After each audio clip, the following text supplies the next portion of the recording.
Hi friends. ఇప్పుడు మన ఏఈకి సంబంధించినటువంటి ప్రిపరేషన్ కోర్సులో electromagnetic fields or EMT, electromagnetic theory లేదా ఈఎంఎఫ్ అని అంటారు, ఈఎంటీ అంటారు. ఒక్కొక్క యూనివర్సిటీలో ఒక రకంగా దీన్ని పిలుస్తూ ఉంటారు. ఈ టాపిక్ని స్టార్ట్ చేద్దాం. సో బేసిక్గా ఏంటంటే ఎలక్ట్రికల్ ఇంజనీరింగ్ చదివినటువంటి స్టూడెంట్స్లో మోర్ దెన్ 50% నాకు తెలుసు ఈ పర్టికులర్ టాపిక్ మీద కొంత అసహనం ఉంటుంది, అసహ్యత ఉంటుంది. అంటే ఏంటంటే దీన్ని అండర్స్టాండ్ చేపించడం అనేది ఫ్యాకల్టీ వంతు. సో కరెక్ట్ ఫ్యాకల్టీ దొరికితే కరెక్ట్ ఫ్యాకల్టీ గైడెన్స్లో డెఫినెట్గా ఇది చాలా బాగా నేర్చుకోవచ్చు, సొంతంగా కూడా నేర్చుకోవచ్చు. బట్ అది కొంతమంది కుదురుతుంది, కొంతమంది కుదరదు.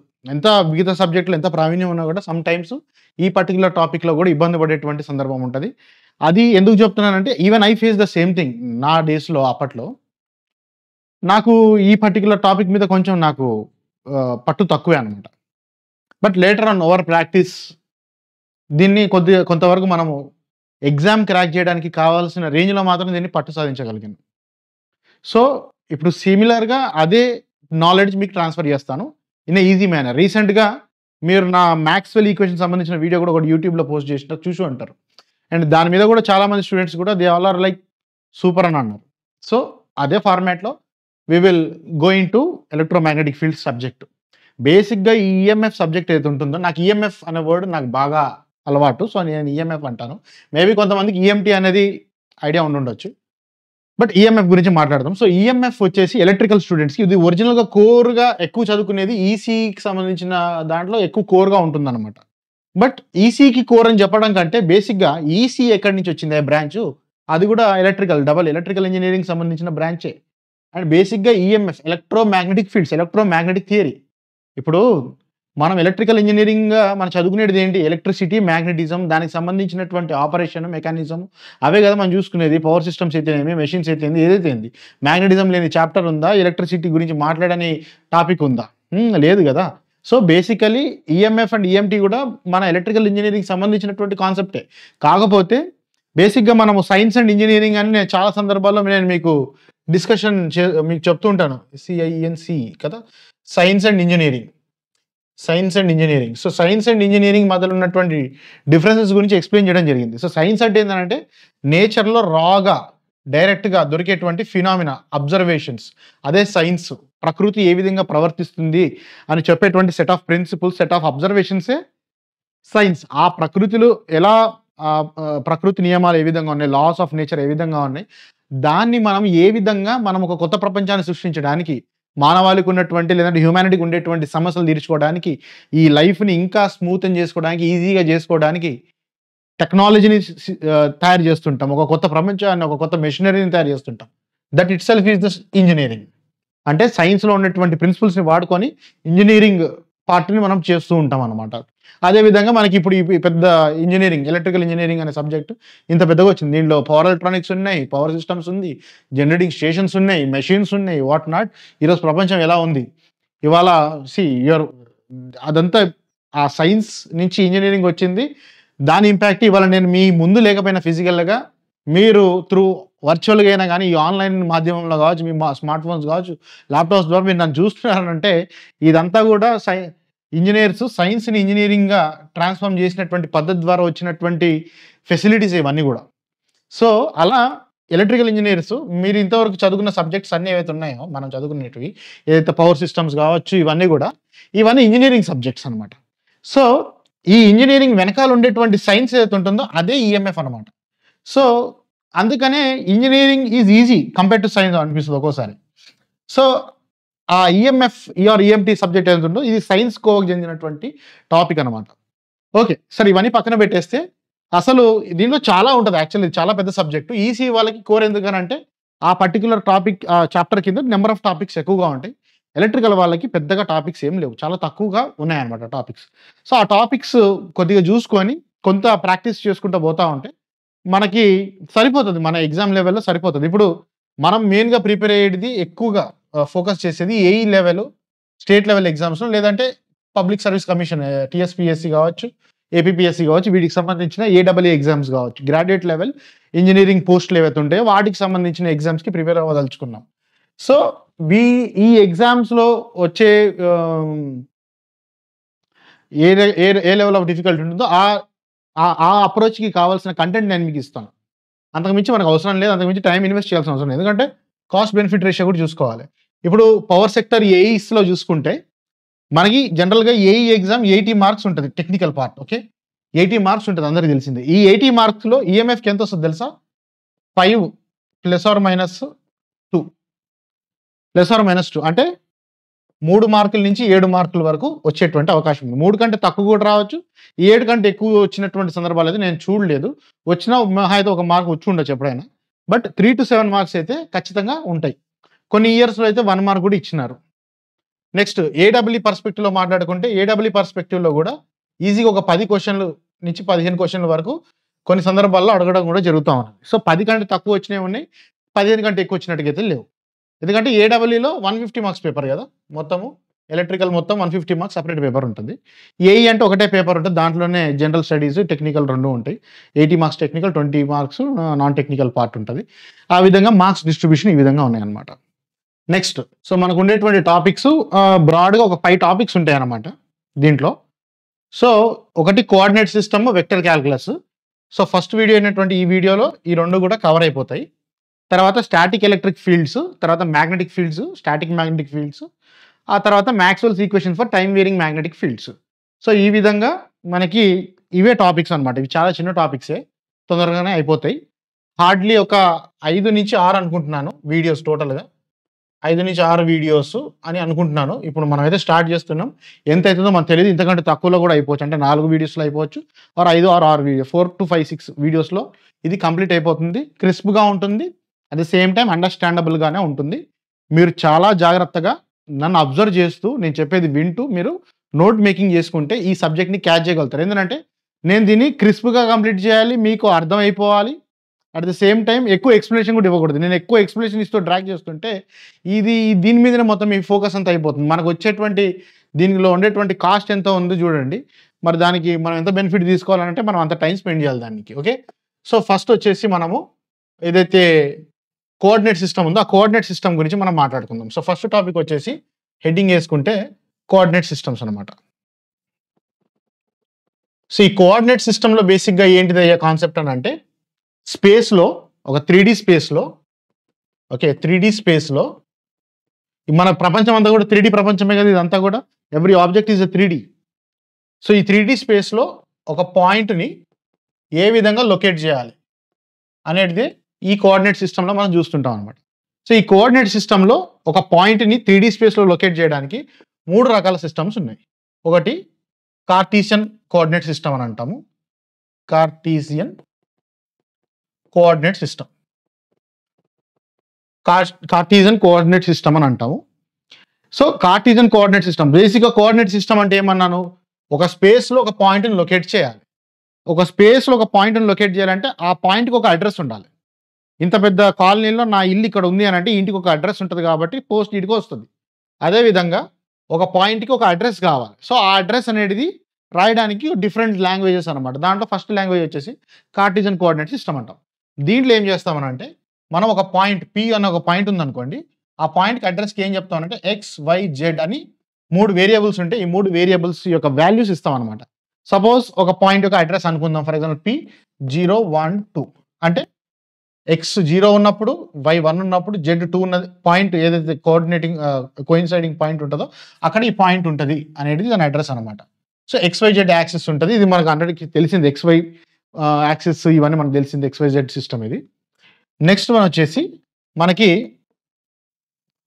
Cylindrical coordinate system.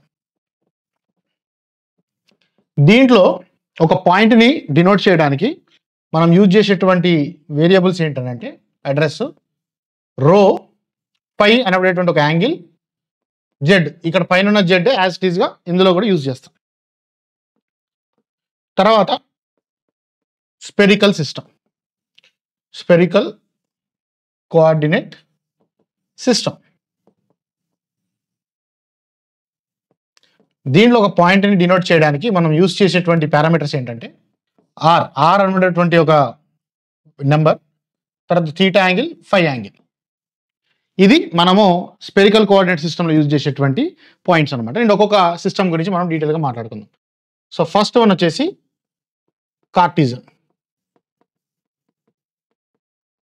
Cartesian system గురించి మాట్లాడదాం. సో ఈ కార్టీజియన్ సిస్టంలో ఏముంటుంది, మనకి XYZ యాక్సెస్లు ఉంటాయి. ఓకే, ఈ విధంగా డ్రా చేసుకోవాలి. ఇది X, ఇది Y యాక్సిస్, ఇది Z యాక్సిస్, గుర్తుపెట్టుకోండి. ఓకే, సపోజ్ ఒక పాయింట్ ఉంది నా దగ్గర, ఇక్కడ ఉంది ఆ పాయింట్, ఈ 3D స్పేస్లో ఇక్కడ ఉంది. This the point P. Okay, so ఈ P అనబడే పాయింట్ ఇక్కడ స్పేస్లో ఇక్కడ ఉందనంటే దీని ప్రొజెక్షన్ ఈ Y యాక్సిస్ మీద ఎక్కడో పడుతుంది, ఇక్కడ పడుతుంది. So this is the Z point, అంటే దానికి ప్యారలల్ పాయింట్. నెక్స్ట్ దీని ప్రొజెక్షను కింద ఈ XY ప్లేన్ ఉంటుంది కదా, ఈ XY ప్లేన్ మీద ఒక దగ్గర పడుతుంది. ఈ XY ప్లేన్ మీద పడ్డ ప్లేస్లో ఈ ప్రొజెక్షను దాని కరెస్పాండింగ్ X యాక్సిస్ మీద ఒక పాయింట్ ఉంటుంది, అది X దాని అడ్రస్. దీని కరెస్పాండింగ్ Y పాయింట్ ఉంటుంది, అది Y. సో ఇది XYZ. ఇది కార్టీజియన్ సిస్టమ్, మన అందరికి తెలిసిందే. స్క్రీన్ కొంచెం ఎల్లో అవుతుంది, దాన్ని మారుద్దాము. తర్వాత కోఆర్డినేట్ సిస్టమ్ గురించి మాట్లాడినప్పుడు మనకి మెయిన్గా మీరు గుర్తుపెట్టుకోవాల్సిన కాన్సెప్ట్ ఏంటంటే డిఫరెన్షియల్ లెంత్ DL అనబడేటువంటి క్వాంటిటీ గురించి అడుగుతారు అనమాట. సో డిఫరెన్షియల్ లెంత్ DL అనబడే క్వాంటిటీని ఏ విధంగా రాస్తామనంటే dx ax bar ax cap, తర్వాత dy into ay cap, dz az cap.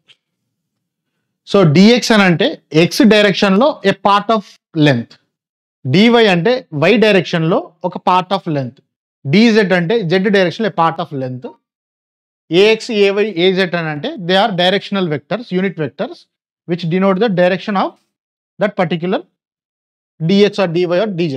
Okay, ఇది differential length. Next differential surface ds. So Cartesian coordinate సిస్టంలో డిఫరెన్షియల్ సర్ఫేస్ని ఏ విధంగా రాయొచ్చు? సో అసలు కార్టీజియన్ సిస్టంలో ఎన్ని సర్ఫేస్లు ఉంటాయి? యూ విల్ హ్యావ్ 3 సర్ఫేసెస్, అంటే 3 ప్లేన్స్ ఉంటాయి అన్నమాట, ఒక ఫ్లాట్ సర్ఫేసెస్. ఏ విధంగా? ఫర్ ఎగ్జాంపుల్ ఇక్కడ YZ యాక్సిస్ ఉంది, ఈ YZ యాక్సిస్తో ఒక ప్లేన్ ఫామ్ అవుతుంది కదా, ఇదంతా ఒక ప్లేన్ కదా. సో YZ యాక్సిస్లో ఏం కాన్స్టెంట్ ఉంటుంది? నెంబరు. ఈ YZ యాక్సిస్ మీద ఏం తీసుకున్నా కూడా X అనబడేటువంటి నెంబర్ కాన్స్టెంట్గా ఉంటుంది. X కాన్స్టెంట్ అంటే YZ ప్లేన్ అవుతుంది అనమాట. అదేవిధంగా ఇప్పుడు XY ప్లేన్ ఉంటుంది. ఇప్పుడు XYతో బౌండ్ అవుతున్నటువంటి ఒక ప్లేన్, ఇది ఒక plane XY plane. So XY ప్లేన్లో ఏం కాన్స్టెంట్ ఉంటుంది? Z కాన్స్టెంట్ ఉంటుంది. తర్వాత XZ ప్లేన్ ఉంటుంది ఒకటి. So this is X is equal to constant plane, XZ అంటే Y is equal to constant plane. So మనకి 3 రకాల సర్ఫేస్లు వస్తుంటాయి, 3 ప్లేన్స్ ఉంటాయి అన్నమాట. So first X constant. So X constant ఉన్నటువంటి సర్ఫేస్ ఏదైతే ఉందో YZ ప్లేన్. సో దీనికి డిఫరెన్షియల్ సర్ఫేస్ని ఏ విధంగా డిఫైన్ చేస్తామని అంటే X కాన్స్టెంట్ కాబట్టి సర్ఫేస్ అనేది ఒక vector quantity. So vector quantity అంటే మ్యాగ్నిట్యూడ్ కావాలి, ఒక యాంగిల్ కావాలి. సో X కాన్స్టెంట్ ఉన్నటువంటి ప్లేన్ అంటే YZ ప్లేన్కి direction will be in the direction of X only. So AX cap direction and magnitude వచ్చేసి X కాన్స్టెంట్ కాబట్టి YZ variables. So it is dy into dz. AX అనేది direction. సిమిలర్గా ఇప్పుడు Y is equal to constant ప్లేన్కి differential surface is defined as Y is equal to constant surface కాబట్టి AY cap is the direction, dx into dy is the magnitude of the differential surface. Next, z is equal to constant ki ds differential surface is equal to z constant kabatti az cap is the direction unit vector, dx into dy. ఇది y is equal to constant కదా, a dx dz ఇది ds. ఇది differential surface. Next point గుర్తుపెట్టుకోవాల్సింది ఏంటిదంటే ప్రతి coordinate సిస్టంలో ఇవి define చేస్తుంటాం మనం. ఇవన్నీ తెలుసుకోవాలి. నేను ఎగ్జామ్ పర్స్పెక్టివ్లో పోతున్నా, డీటెయిల్ ఎక్స్ప్లెనేషన్ పోవట్లేదు. Please follow this. Next differential volume అంటే d v. Differential volume is equal to d x into d y into d z. ఇది డిఫరెన్షియల్ వాల్యూమ్ని డిఫైన్ చేస్తుంటాం ఈ విధంగా. అండ్ చూడండి, డిఫరెన్షియల్ వాల్యూమ్లో డిఎక్స్ డివై డిజెడ్ ఉంది, ఏ క్యాప్ వై క్యాప్ ఏం లేదు. అంటే volume is basically a scalar quantity, గుర్తుపెట్టుకోండి. అండ్ డిఫరెన్షియల్ సర్ఫేస్ అనేది it is a vector quantity. And differential length కూడా వెక్టర్ క్వాంటిటీనే, గుర్తుపెట్టుకోండి. స్కేలార్ క్వాంటిటీ, వెక్టర్ క్వాంటిటీ ఇవి మీకు తెలుసుంటాయని అనుకుంటున్నాను. I'm assuming that scalar quantity is a quantity having only magnitude. Vector has magnitude plus direction. For example మనము complex numbers గురించి మాట్లాడినప్పుడు కాంప్లెక్స్ నెంబర్ అంటే ఏంటి? R at an angle theta అనేటటువంటి ఫామ్లో ఉండేది ఒక కాంప్లెక్స్ నెంబర్. ఇది ఒక పోలార్ ఫామ్. దీంట్లో ఏంటయ్యానంటే ఒక మ్యాగ్నిట్యూడ్ ఉంటుంది, ఒక డైరెక్షన్ యాంగిల్ ఉంటుంది. That is a vector quantity basically. సింపుల్గా ఓన్లీ నెంబర్ ఉండేటి రియల్ నెంబర్ ఏదైతే ఉంటుందో that is a scalar quantity. So scalar quantity is nothing but a real quantity. These all are like complex quantities, vector quantities అంటే, right? So ఇది Cartesian coordinate system. Next coordinate system we will discuss. Next cylindrical coordinate system. Cylindrical coordinate system. So ఈ cylindrical coordinate system ఏంటంటే ప్రపంచం అనేది ఒక cylinder లోపల ఉందని ఊహించుకుంటాం అనమాట. సో సేమ్ అదే XYZ ప్లేన్స్ డ్రా చేసుకోండి. ఇప్పుడు XYZ యాక్సెస్లో ఇది ఎక్స్, ఇది వై, ఇది జెడ్ కదా. సేమ్ అదే పీ పాయింట్ ఉందనుకుందాం. ఈ పీ పాయింట్ అడ్రస్ కనుక్కోవాలి. మనకి సిలిండ్రికల్ కోఆర్డినేట్ సిస్టమ్ అంటే ఏమన్నాను? రో పై జెడ్ అన్నాను. సో ఈ కింద ఏముంది మనకి? ఈ కింద XY ప్లేన్ ఉంది మనకి, అవునా? ఈ XY ప్లేన్ ఉంది కదా. ఈ కింద ఇది ఒక ఫ్లోర్ అనుకుందాం. ఓకే, ఇది ఒక రూమ్ అనుకోండి. ఫర్ ఎగ్జాంపుల్ ఇదొక గోడ, పైన గోడ, మధ్యలో స్పేస్లో పీ ఉంది, కింద ఇది ఫ్లోర్ అనుకుందాం. ఓకే, ఇదంతా ఫ్లోర్, XY ప్లేన్ అనుకుందాం. ఇక్కడ ఒక పాయింట్ పెట్టాను అనుకోండి స్పేస్లో, దాని ప్రొజెక్షన్ కింద పడుతుంది ఖచ్చితంగా. సో దాని ప్రొజెక్షన్ ఇక్కడెక్కడో కింద పడింది అనుకుందాం. ఫర్ ఎగ్జాంపుల్ ఇక్కడ పడింది దాని ప్రొజెక్షన్. ఓకే, ఈ ఆరిజిన్ పాయింట్ నుంచి ఈ ప్రొజెక్షన్ వరకు ఒక లైన్ డ్రా చేయండి. అర్థమైందా? ఆరిజిన్ నుంచి ఇక్కడికి ఒక పాయింట్ డ్రా చేయండి, ఒక లైన్ డ్రా చేయండి ఈ ప్రొజెక్షన్ వరకు. ఈ line length rho. And x axis నుంచి ఈ లైన్ ఏదైతే ఉందో the angle it is making is pi.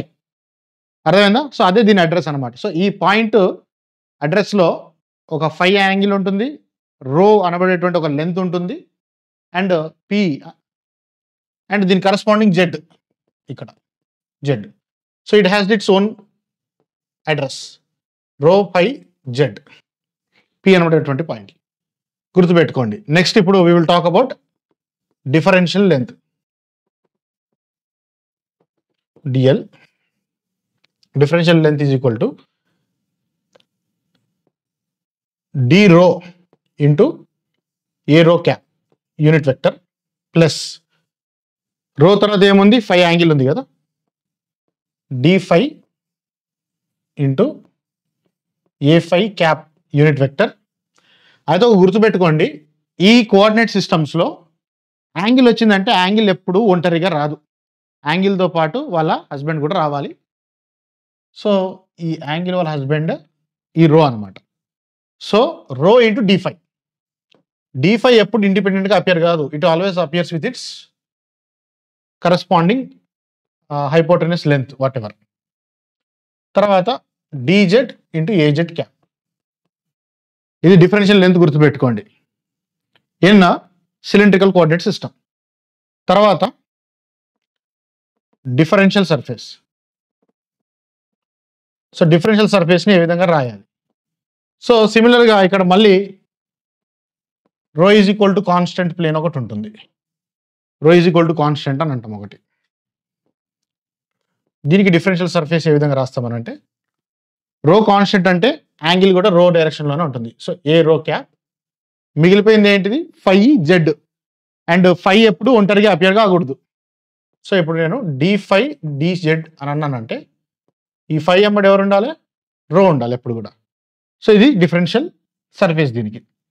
Next phi is equal to constant plane, rho constant plane, phi constant plane. So phi constant అన్నప్పుడు ds is equal to a phi cap is the unit vector. Phi అంటే మిగిలిపోయినవి rho z, so d rho dz. Next z is equal to constant plane గురించి మాట్లాడినప్పుడు ds is equal to angle వచ్చేసి a z cap, ఈ differential surface యొక్క angle, and z అంటే రో and phi. So d rho into d5. d5 ఎప్పుడు ఒంటరిగా రాదు, it appears with its rho. So ఇది డిఫరెన్షియల్ సర్ఫేస్. తర్వాత డిఫరెన్షియల్ వాల్యూమ్. డిఫరెన్షియల్ వాల్యూమ్ అంటే dv is equal to d rho into d5 into dz. d5 always appears with rho, angle ఎప్పుడు ఇండిపెండెంట్గా రాదు. ఇది డిఫరెన్షియల్ వాల్యూమ్, అది differential surfaces, differential length, right. So ఇప్పుడు రెండు కోఆర్డినేట్ సిస్టమ్స్ కంప్లీట్ అయినాయి. ఇప్పుడు మనము కన్వర్షన్ చూద్దాం. Coordinate system to coordinate system. ఎక్కడి నుంచి, కార్టీజియన్ కోఆర్డినేట్ సిస్టమ్ నుంచి సిలిండ్రికల్ సిస్టమ్కి. So cylindrical to Cartesian or Cartesian to cylindrical. Coordinate system వల్ల ఏ విధంగా మనము కోఆర్డినేట్ సిస్టమ్స్ని ఏ విధంగా కన్వర్ట్ చేసుకోవచ్చు. ఫస్ట్ పాయింట్ కన్వర్షన్ చూద్దాం. పాయింట్ కన్వర్షన్ అంటే ఇచ్చిన పాయింట్ని డైరెక్ట్గా ఏ విధంగా కన్వర్షన్ చేయాలి. పాయింట్ కన్వర్షన్ ఉంటుంది, మ్యాట్రిక్స్ కన్వర్షన్ ఉంటుంది. అంటే ఈ పాయింట్స్ అన్నింటినీ కూడా మనం ఒక మ్యాట్రిక్స్ ఫార్మాట్లో కూడా రిప్రజెంట్ చేసుకుని ఆ మ్యాట్రిక్స్ ఆపరేషన్స్ ద్వారా కూడా మనం ఒక సిస్టమ్ నుంచి ఒక సిస్టంలోకి కన్వర్ట్ చేసుకోవచ్చు. పాయింట్ కన్వర్షన్ అంటే రో ఫై జెడ్. సో రో is called as x square plus y square under root x square plus y square. Phi is tan inverse of y by x. Z is z. ఈ విధంగా వీటిని relate చేసుకుంటారు. సిమిలర్గా x y z, z z a, ఎక్స్ని ఏమంటారంటే rho cos pi, వైని ఏమంటారంటే రో sine pi అని అంటారు. గుర్తుపెట్టుకోండి. నెక్స్ట్ మ్యాట్రిక్స్ కన్వర్షన్లో చూద్దాం. మ్యాట్రిక్స్ కన్వర్షన్లో for example let us say ఒక వెక్టర్ క్వాంటిటీ ఉంది ఏఎక్స్ ఏవై ఏజెడ్ అని, వై ఎక్స్ వై జెడ్ ఈ మూడు డైరెక్షన్స్లో మనకి క్వాంటిటీస్ ఉన్నాయి.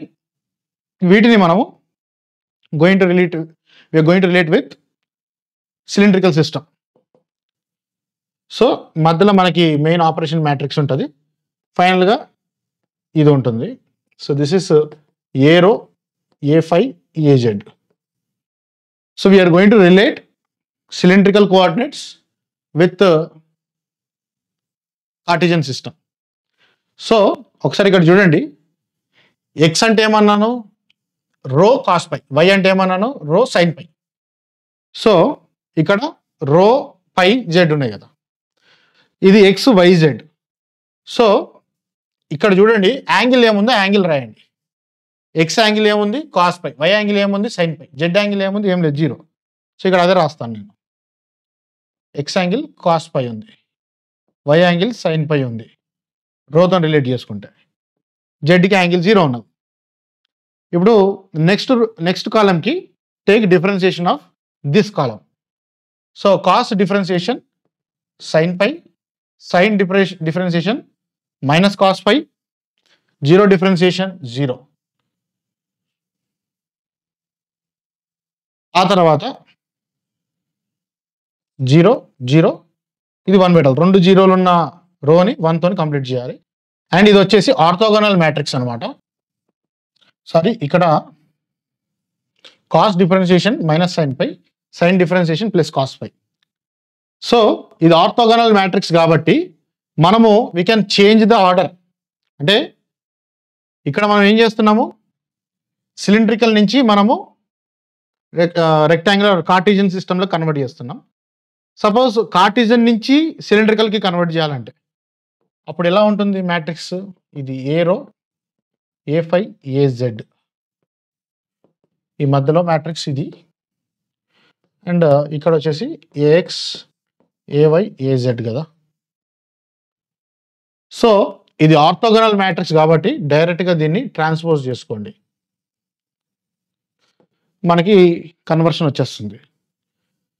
సో దీన్ని ట్రాన్స్పోజ్ చేసుకుంటే కాస్ పై మైనస్ సైన్ పై 0, తర్వాత సైన్ పై కాస్ పై 0 0 0 1 ఇది. సో పాయింట్ కన్వర్షన్ అయిపోయింది, మ్యాట్రిక్స్ కన్వర్షన్ కూడా అయిపోయింది. ఇది గుర్తుపెట్టుకోవడానికి షార్ట్ కట్ అనమాట. తర్వాత నెక్స్ట్ కోఆర్డినేట్ సిస్టంలోకి వెళ్దాం. Third one, that is cylindrical coordinate system. Cylindrical coordinate సిస్టంలో సేమ్ ఇదే XYZ ప్లేన్ వేసుకుందాం. మళ్ళీ XY ఇది Z, సేమ్ పాయింట్ P ఉంది. ఈ పాయింట్ Pకి అడ్రస్ని నేను డిఫైన్ చేయాలి. ఓకే, అండ్ దీంట్లో మనం ఏమేమి యూజ్ చేస్తామని చెప్పినాను, R θ φ అని అన్నాను. సో ఇక్కడ ఏం చేస్తామనంటే ఈ స్పేస్లో ఒక పాయింట్ ఉంది కదా, ఈ స్పేస్ ఉన్న పాయింట్కి ఆరిజిన్ నుంచి డైరెక్ట్గా ఒక లైన్తో కనెక్ట్ చేసేస్తాను. ఈ లైన్ లెంత్ వచ్చేసి R అండ్ Z యాక్సిస్ తోని ఈ లైన్ చేస్తున్నటువంటి యాక్సిస్ వచ్చేసి θ. ఓకే, సో θ మెన్షన్ చేసేటప్పుడు జాగ్రత్తగా ఉండాలి. సపోజ్ θ అంటే ఇది, సపోజ్ మైనస్ θ అంటే వెనకాల సైడ్. అంటే యూ కెన్ ఇమాజిన్ ఈ లైన్ ఇలా రొటేట్ చేస్తే ఒక కోన్ లాగా ఫామ్ అవుతుంది, θని ప్రాపర్గా మెన్షన్ చేయకపోతే. అర్థమవుతుందా? సో ఓన్లీ θ ఆర్ని మనము రిప్రజెంట్ చేయలేము. ఇప్పుడు θ ఎక్కడ θ అనేది కూడా మనకు అర్థం కావాలంటే ఇంకొక పారామీటర్ కావాలి మనకి, అంటే ప్లస్ ఆర్ మైనస్ చెప్పకపోతే. ఎందుకంటే ప్లస్ ఆర్ మైనస్ చెప్పలేం బేసికల్ ఇక్కడ, ఎందుకంటే ఇది 3D స్పేస్ కదా. 2D స్పేస్ అంటే ఒక ప్లస్ ఒక మైనస్ ఉంటుంది, 3Dలో అంతా ఒకటే. ఫర్ ఎగ్జాంపుల్ ఈ పాయింట్ ఇక్కడ ఉండొచ్చు, ఇక్కడ ఉండొచ్చు, ఇక్కడ ఉండొచ్చు, ఎక్కడైనా ఉండొచ్చు. మీకు అర్థమవుతుందా పాయింట్? ఎక్కడైనా ఉండొచ్చు. ఇది కూడా R అయి ఉండొచ్చు, అదేనా, ఇది కూడా θ అయి ఉండొచ్చు. ఈ P పాయింట్ ఈ లైన్లో ఎక్కడైనా ఉండొచ్చు. సో ఓన్లీ R θ సరిపోదు మనకి, ఇంకొక పారామీటర్ ఉందనుకోండి, దీని అడ్రస్ని ప్రాపర్గా ఫిక్సప్ చేయొచ్చు మనం. ఆ ఇంకొక పారామీటరే మనకు కావాల్సినటువంటి φ అనమాట. సో φ యాంగిల్ మనకు తెలుసు, φ అంటే ఏందనేది. ఈ పాయింట్ యొక్క రిఫ్లెక్షన్ XY ప్లేన్ మీద ఎక్కడో పడుతుంది. సపోజ్ ఇక్కడ పడింది అనుకుందాము. ఈ పాయింట్ని జాయిన్ చేసే లైన్ ఇది, దిస్ ఇస్ రో, అండ్ X యాక్సిస్కి ఈ రోకి మధ్యలో ఉన్నటువంటి యాంగిలే φ. సో ఈ φని మనము కన్సిడరేషన్లోకి తీసుకుంటున్నారు ఈ సిస్టంలో. సో ఆ విధంగా మనకి P is defined as R θ and φ. And దీంట్లో డిఫరెన్షియల్ లెంత్ చూద్దాం. Differential length DL is equal to DR AR cap. Okay, plus next one is θ, D θ A θ cap, plus D φ A φ cap. And angles ఎప్పుడు వాళ్ళ husbands లేకుండా రారు బయటికి. So θకు ఉన్నటువంటి person ఎవరు? R, దీనికి ఉన్న person rho. Okay, next differential surface. Differential surface మనకి 3 ప్లేన్స్ ఉంటాయి, 3 సర్ఫేస్లు ఉంటాయి. ఒకటి R is equal to constant surface. R constant సర్ఫేస్కి DS is equal to angle AR unit vector AR cap and D θ into D φ. And unfortunately వీరిద్దరు ఇండిపెండెంట్గా రారు, they come with R and rho. Next θ is equal to constant surface, DS is equal to angle A θ cap theta కాబట్టి r phi. So dr it is fine d phi. D phi అంటే again it should come with rho. So rho into dr into d phi.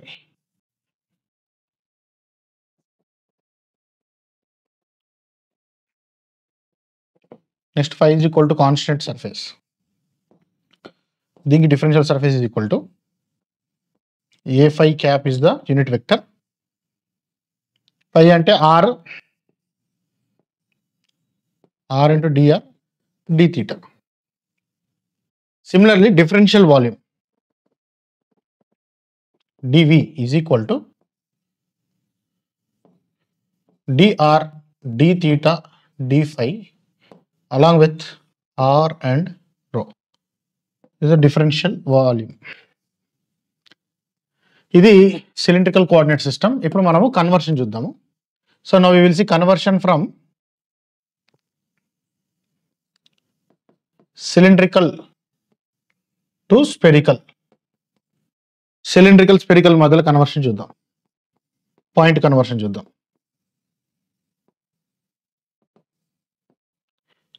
So cylindrical and స్పెరికల్లో ఉన్న దాన్ని ఏ విధంగా link చేసుకోవచ్చు. సిలిండ్రికల్లో ఉన్నది ఏంటి, మనకి రో ఒకటి ఉంది, పై ఒకటి ఉంది, జెడ్ ఒకటి ఉంది కదా. అండ్ మనకి స్పెరికల్లో so basically sorry this is cylindrical అన్నాను ఇక్కడ, ఇది స్పెరికల్ కదా.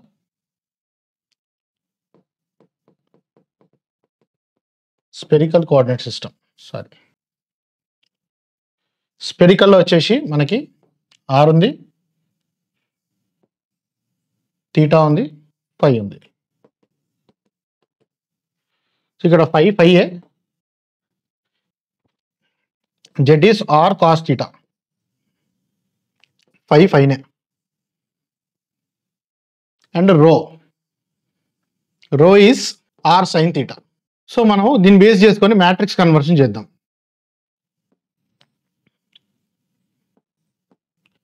ఏ rho a phi a z is equal to ఇక్కడ a r a theta a phi చూసుకొని యాంగిల్ చూసుకోండి. ఫస్ట్ సైన్ థీటా ఉంది,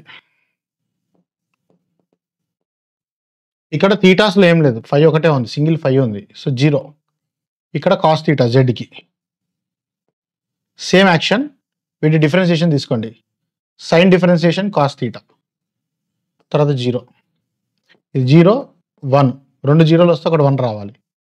కాస్కి మైనస్ సైన్ థీటా అండ్ 0.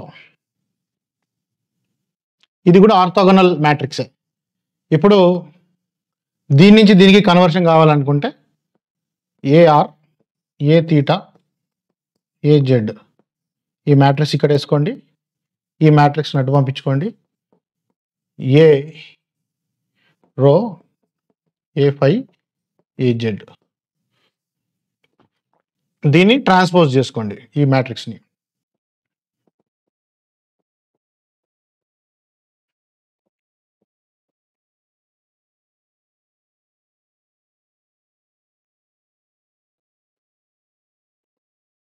ఇది కన్వర్షన్. ఇప్పుడు స్పెరికల్ నుంచి సిలిండ్రికల్ చూసినాము, స్పెరికల్ నుంచి డైరెక్ట్ కార్టీజియన్ కావాలనుకుందాం ఏదైతే XYZకి. సో స్పెరికల్ టు కార్టీజియన్ దీనికి చూద్దాం. సో దీనికి దానికి లింకప్ చేయడానికి ఏ విధంగా చేద్దాం చూద్దాం. ఫర్ ఎగ్జాంపుల్ రైట్, సో ఇక్కడ కార్టీజియన్లో XYZ ఉంటుంది మనకు తెలుసు. ఎక్స్ అంటే రో కాస్ థీటా కదా, వై అంటే రో సైన్ థీటా, జెడ్ అంటే జెడ్. సో రో అనేది cylindrical.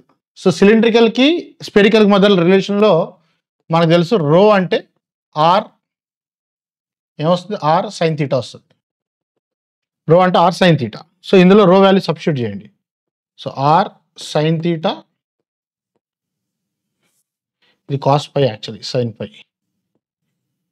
Cos phi r sign theta sign phi. Z అంటే ఆర్ కాస్ థీటా.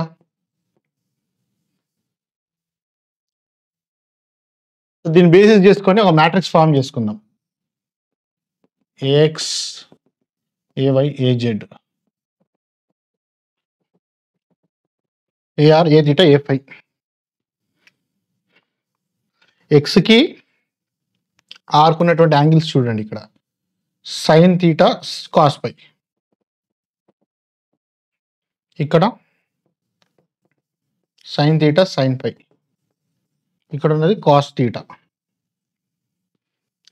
నెక్స్ట్ కాలంకి ఈ థీటా ఉన్నటువంటి యాంగిల్స్ని మాత్రమే డిఫరెన్షియేషన్లోకి తీసుకోండి. So sine theta differentiation is cos theta, cos theta cos phi. Okay, sine theta వచ్చేసి మళ్ళా cos theta sign phi. Cos theta differentiation minus sine theta. తర్వాత ఈ ఫై యాంగిల్ ఉన్నటువంటి దాన్ని డిఫరెన్షియేషన్లోకి తీసుకోండి. Minus sine phi cos phi 0. So ఇది conversion చేసుకోవడానికి కావాల్సిన మ్యాట్రిక్స్. అండ్ ఇది కూడా ఆర్థోగోనల్ మ్యాట్రిక్స్. షఫుల్ చేసుకోవచ్చు, మీకు తెలిసినట్టుగా ట్రాన్స్పోజ్ చేసుకోవచ్చు. సో ఇది కార్టీజియన్ సిస్టమ్ సంబంధించినటువంటి class. Okay, so next vector calculus చూద్దాం.